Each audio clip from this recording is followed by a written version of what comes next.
কম্বোডিয়ার সাথে 2 দিনের রক্তক্ষয়ী সংঘর্ষে থাইল্যান্ড সীমান্ত জুড়ে এখন শুধু আতঙ্ক। এমন অবস্থায় থাইল্যান্ডের 8টি জেলায় জারি করা হয়েছে মার্শাল ল। কি এই আইন, কেন এতটা গুরুত্ব পাচ্ছে এখন, আর এতে সাধারণ মানুষের জীবনে কি প্রভাব পড়তে পারে, বিস্তারিত জানাচ্ছেন ইস্তিয়াক হোসেন। থাইল্যান্ডের সীমান্তবর্তী অঞ্চলে কম্বোডিয়ার সাথে উত্তপ্ত সামরিক সংঘর্ষের জের ধরে দেশটির সরকার 25 জুলাই 8টি জেলায় মার্শাল ল জারি করেছে।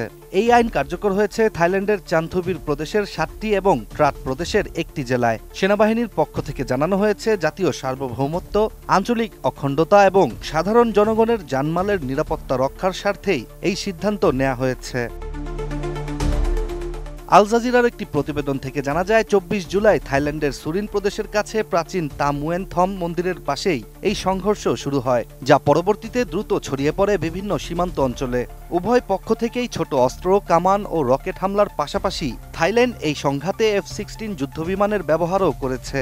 এখন পর্যন্ত অন্তত 16 জন থাই নাগরিক নিহত হয়েছে এবং আহত 46 জন। অন্যদিকে কম্বোডিয়ার 1 জন নিহত ও 5 জন আহত হওয়ার খবর পাওয়া গেছে। বিশ্বমানের থার্মিক্স রড, সালাম স্টিল থার্মিক্স, দেশের একমাত্র থার্মিক্স রড।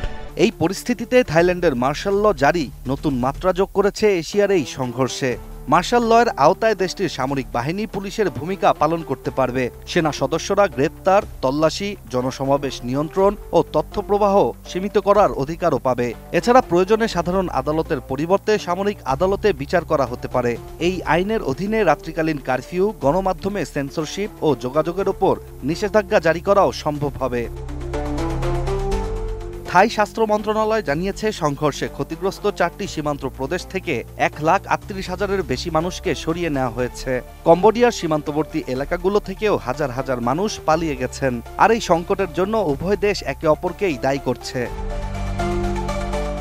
এদিকে বিশ্লেষকদের মতে এই সংঘাত যদি দীর্ঘস্থায়ী হয় তবে তা মানবিক বিপর্যয়ের পাশাপাশি অর্থনৈতিক সংকটও সৃষ্টি করতে পারে।